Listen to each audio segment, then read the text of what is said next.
Romans chapter 10 verse 1. Let me help somebody. Brethren, my heart's desire and prayer to God for Israel is that they might be saved. I bear them record that they have a zeal of God, but not according to knowledge. For they being ignorant of God's righteousness, a lot of people, even in our nation and in Africa, they're ignorant of God's righteousness. A lot of people in churches are ignorant of God's righteousness. So they are going about to establish their own righteousness.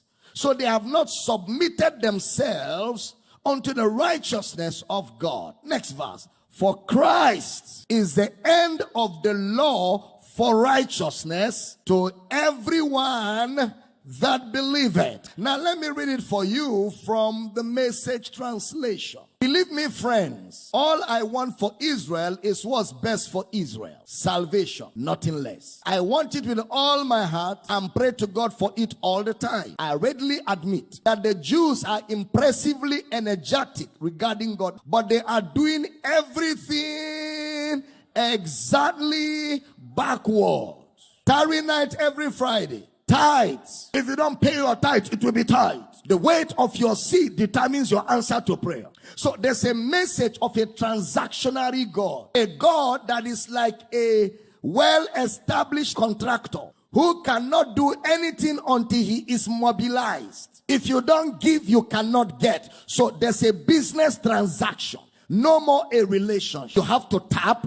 You have to sow. Even when you pray, you must use something to corner God to answer. So we've been given an idea of an idol because it's in idol worship that you must give something to the deity for the deity to do something. A lot of us have not been liberated from African religion, from idol worship fully. We still come to God with the mindset of idol worship. We come to God with the mindset of African traditional religion. And sometimes some pastors are not also helping. They enshrine it the more. So you have to come with a red chicken, red fowl. You come with things to entice God.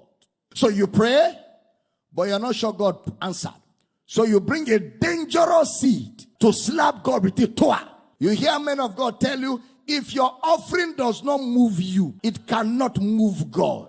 So that means there is an amount of money that will move God. Because God is a pauper. He's so poor that money moves him. What an insult. He said, I readily admit that the Jews are impressively energetic regarding God, but they are doing everything exactly backwards. They don't seem to realize that this comprehensive setting things right, that is, salvation is God's business, and a most flourishing business it is. So right across the street, they set up their own salvation shops and noisily hawk their wares. After all these years of refusing to really deal with God on his terms, insisting instead on making their own deals, they have nothing to show for it.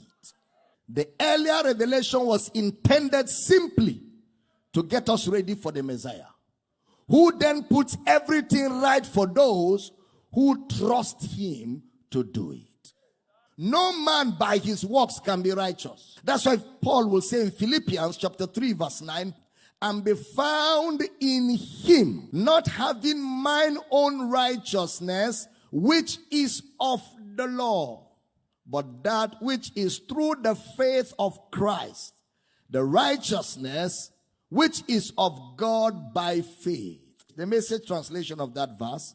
I didn't want some petty, inferior brand of righteousness that comes from keeping a list of rules when I could get the robust kind that comes from trusting Christ, God's own righteousness. Oh, glory to God.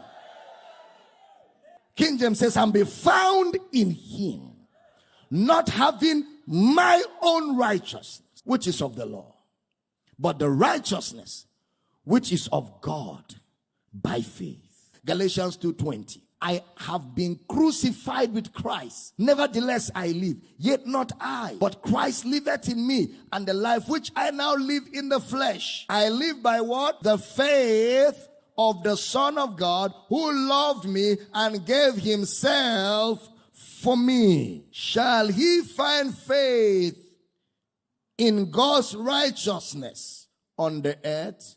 Not faith in what I have to give or faith in what I have to offer, but faith in God's righteousness or faith in the blood, the sacrificial work of Christ.